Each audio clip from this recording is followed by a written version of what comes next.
భారత జనాభాలో ఎంత శాతం వ్యవసాయంలో ఉపాధి పొందుతున్నారు? What percentage of India's population is or engaged in employed in agriculture? ఎంతమంది వ్యవసాయ రంగంలో నిమగ్నమయ్యారు, ఎంగేజ్ అయ్యారు? How many of them population have been engaged in agriculture sector? కొంచెం ఆన్సర్ చేయడానికి ప్రయత్నించండి. 85%, 70%, 55%, 40%?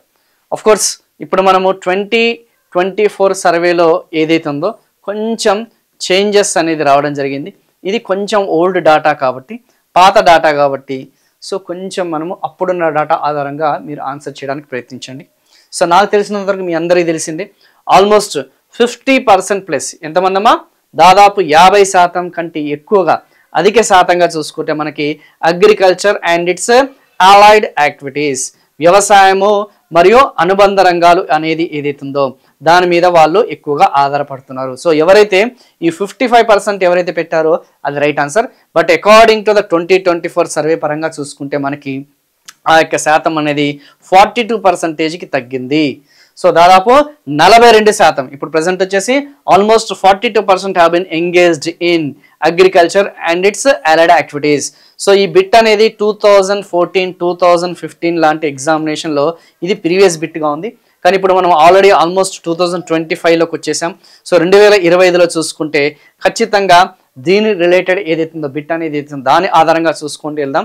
సో ఒకవేళ ఆప్షన్ నియర్ బై ఆప్షన్ ఉన్నా కానీ ఇది కూడా కరెక్ట్ అవుతుంది. సార్ మేము లేటెస్ట్ అప్డేటెడ్ డాటాతో చదివాము, మాకు 42కు దగ్గరగా ఉంది, ఇది కరెక్ట్ ఆన్సర్ అంటే yes, this is also right answer.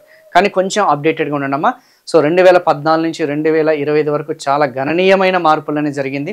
కొంచెం దాని మీద ఫోకస్ చేయండి, అప్డేట్స్ మీద కొంచెం ఫోకస్ చేయండి. రీసెంట్ క్వశ్చన్ పేపర్స్ ఏదైతుందో దాని మీదనే మీరు ఎక్కువగా దృష్టి పెట్టడానికి ప్రయత్నించండి. సో భారతదేశంలో పేదరికపు రేఖను అంచనా వేయడానికి ఏ కమిటీ సిఫార్సులను అనుసరిస్తున్నారు? Which committee recommendations are being followed for estimating poverty in India? Poverty line, పేదరికపు రేఖ, ఆ పావర్టీ లైన్ అనేది ఏదైతుందో which committee recommendations are being followed for estimating poverty line in India? So I think it's a repeated bit. ఇంతకుముందే మనం చాలా క్లియర్గా స్పష్టంగా మనం చెప్పుకోవడం జరిగింది. సో ఆన్సర్ వచ్చేసిందమ్మా ఎస్. ఏదైతే మనం చెప్పుకున్నామో ఇంతకుముందు మనకి ఆ యొక్క సురేష్ టెండూల్కర్ కమిటీ అనేది ఏదైతుందో ఆ సురేష్ టెండూల్కర్ కమిటీ వచ్చేసి 2004లో నియామకం చేయడం జరిగింది. అండ్ 2011కి సంబంధించిన ఆ యొక్క పేదరికపు లెక్కలు అనేది కూడా మనం తీసుకున్నాం. 960 rupees per month per person అని చెప్పేసి చెప్పుకున్నామా లేదా?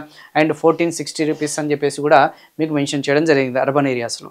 So obviously Tendulkar committee. So ఇక్కడ రంగరాజన్ కమిటీ అనేది లేదు. అండ్ లగ్దావాలా కమిటీ, డిటి లగ్దావాలా కమిటీ కూడా మనకి కరెక్టే, కానీ ఇది 1990స్కి సంబంధించిందమ్మా. 1990 దశకంలో లగ్దావాలా కమిటీ అని చెప్పేసి అంటాం. So I think you people have got. Latest వచ్చేసరికి మనకి టెండూల్కర్ కమిటీ ఏదైతుందో 2011 అవే మనకు ఉన్నాయి. సో దాన్ని మనము అనుసరిస్తున్నాం అన్న సంగతి గుర్తుపెట్టుకోండి. అవన్నీ కూడా అవుట్డేటెడ్ అమ్మా, బట్ ప్రీవియస్ ఇయర్స్ క్వశ్చన్స్ కదా, రిపీట్ అవుతూనే ఉంటాయి, కొంచెం చూసుకోండి. సో ఆర్థిక శాస్త్రజ్ఞులు నిరుద్యోగిగా నిర్వచించేది కనీసం 1 గంట పని కూడా పొందలేని వ్యక్తిని. Economists define unemployment person as one who is not unable to get even 1 hour of work in how many? ఓకేనా? How much? 1 month, 1 నెలకి 1 గంట కూడా అతను పని చేయకపోతే నిరుద్యోగిగా భావిస్తామా? 1 వారం, అంతే కదా, 1 గంట కూడా 1 వారం రోజులు అంటే ఫస్ట్ ఏంది, నీకు గడిచిన 30 రోజుల్లో, గడిచిన 30 డేస్లో 1 గంట కూడా పని దొరకకపోతే అతను నిరుద్యోగిగా భావిస్తామా? సెకండ్ ఆప్షన్, 1 గంట కూడా అంటే గడిచిన వారం రోజుల్లో 7 డేస్ ఏదైతుందో నీకు ఆ వారం రోజుల్లో 1 గంట కూడా నీకు దొరకకపోతే నిరుద్యోగిగా భావిస్తామా? లేదు, 1 రోజులో 1 డేలో 1 గంట కూడా నీకు పని దొరకకపోతే నిరుద్యోగిగా భావిస్తామా? లేదంటే హాఫ్ ఏ డేనా? సో ఆ యొక్క హాఫ్ డే అంటే ఏంటమ్మా, ఇక్కడ 4 hours, ఇక్కడ ఎంత 4 hours, ఫుల్ డే అంటే ఎంత 8 hours. 8 గంటల్లో 1 గంట కూడా నీకు పని దొరకకపోతే, 1 గంట కూడా నీకు పని దొరకకపోతే నీకు నిరుద్యోగిగా పరిగణించబడతారా? లేదంటే 4 గంటల్లో 1 గంట కూడా నీకు పని దొరకకపోతే నీకు నిరుద్యోగిగా పరిగణించబడతారా అనేది ఇక్కడ క్వశ్చన్. అంటే చాలా మందికి క్వశ్చన్ అర్థం చేసుకునే విధానం అనేది కూడా చాలా మంది తెలియదు. చూడంగానే ఖచ్చితంగా మీరందరూ కూడా కన్ఫ్యూజ్ అవుతుంటారు. సో కాంప్లెక్స్గా ఫీల్ అవుతుంటాం, కానీ పూర్తి అవగాహన ఉండాలమ్మా. అందుకే మీకు ఫుల్ ఫ్లెడ్జ్డ్ సబ్జెక్ట్ అని చెప్పేసి అన్నాను. ఫుల్ లెంత్ వీడియోస్ అని చెప్పేసి మనకి అవైలబుల్గా ఉన్నాయి. So please try to get the all in one course. Already మీకు ఇంతకుముందు కూడా చెప్పాను. So economics define unemployed persons as one of who is not able to get 1 hour of working. So answer వచ్చేసి 1 day. సో ఒక రోజులో కూడా 1 గంట కూడా పని దొరకకపోతే అతన్ని నిరుద్యోగిగా భావిస్తాము, అన్ఎంప్లాయ్గా భావిస్తాము అన్న సంగతి గుర్తుపెట్టుకోండి. ఇది మనం కొంచెం ప్రామాణికంగా తీసుకుంటాం. మళ్ళీ ఇందులో రకాలు ఉన్నాయి. యూజువల్ ప్రిన్సిపల్ స్టేటస్ అంటాం, అంటే దీన్నే మనం సాధారణ స్థితి నిరుద్యోగిత అంటాం. మళ్ళీ వీక్లీ ఏదైతే మనం చెప్పుకున్న కరెంట్ వీక్లీ స్టేటస్ అని చెప్పేసి అంటాం. కరెంట్ వీక్లీ స్టేటస్ వారం వారి స్థితి నిరుద్యోగిత అని చెప్పేసి అంటాం. సిడిఎస్ కరెంట్ డైలీ స్టేటస్ రోజువారీ నిరుద్యోగిత అంటాం. సో ఇప్పుడు నేను ప్రామాణికంగా తీసుకుంది రోజువారీ నిరుద్యోగిత అనేది ఏదైతే ఉందో దాన్ని తీసుకోవడం జరిగింది. సో ఇక్కడ మనకి స్టాండర్డ్గా చూసుకుంటే దీనిలో మళ్ళీ రకరకాలుగా ఉంటాయి. అవి అన్ఎంప్లాయ్మెంట్ మెజర్మెంట్స్లో నెక్స్ట్ సెషన్ రాబోయే సెషన్లో మనం కొంచెం డీటెయిల్గా డిస్కస్ చేద్దాం. సెషన్స్ అనేవి కూడా మనకి మారుతూ ఉంటాయమ్మా. సో టాపిక్ వైజ్ అనేది చేంజ్ అవుతుంటాయి. బట్ ఏదో ఒక టైంలో మనకి పవర్ అన్ఎంప్లాయ్మెంట్ నెక్స్ట్ సెషన్ వచ్చినప్పుడు డెఫినెట్గా దాన్ని క్లియర్ చేస్తాం. ఇక్కడ కొంచెం కోర్ టాపిక్స్ ఏదైతే దాని మీద ఫోకస్ చేస్తున్నాను. Poverty and un-British rule in India పుస్తక రచయిత అనేవాళ్ళు ఎవరు? Who is the author of the book poverty and un-British rule in India? Please try to answer it. Please try to answer it అమ్మా. Poverty and un-British rule in India. Who is the author of the book poverty and un-British rule in India? So Dadabhai Naoroji, Shashidhar, Jayaram Ramesh, Annie Besant. Home rule league. So అనీ Bessent గురించి తెలుసు కదా. So obviously very easy bit అమ్మ ఇది.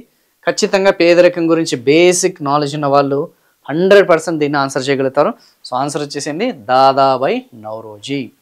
Poverty and un-British rule India తన యొక్క పేదరికం భావన అనేది drain theory, the drain theory అనేది ఏదైతుందో, ఏం థియరమ్మా? ద డ్రైన్ థియరీ అనేది ఏదైతుందో సంపద తరలింపు సిద్ధాంతం. సో తన యొక్క సిద్ధాంతం ఏంది? సంపద తరలింపు అనేది ఏదైతుందో మన భారతదేశానికి సంబంధించిన ఆ యొక్క సంపద అంతా కూడా తరలించారు. మన యొక్క రిసోర్సెస్ అన్నీ కూడా ఎక్స్ప్లాయిట్ చేయడం జరిగింది.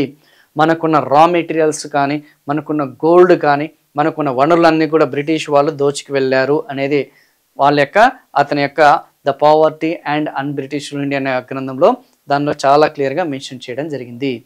సో ఓకేనా. సో మొట్టమొదటిసారిగా మన భారతదేశంలో పేదరికాన్ని అంచనా వేసింది, జాతీయ ఆదాయాన్ని అంచనా వేసిన వ్యక్తి కూడా ఎవరంటే అమ్మా మన దాదాబాయి నౌరోజీ గారు. సో జాతీయ ఆదాయం వచ్చేసి దాదాపు 340 కోట్లు ఉందని చెప్పేసి తను మెన్షన్ చేయడం జరిగింది.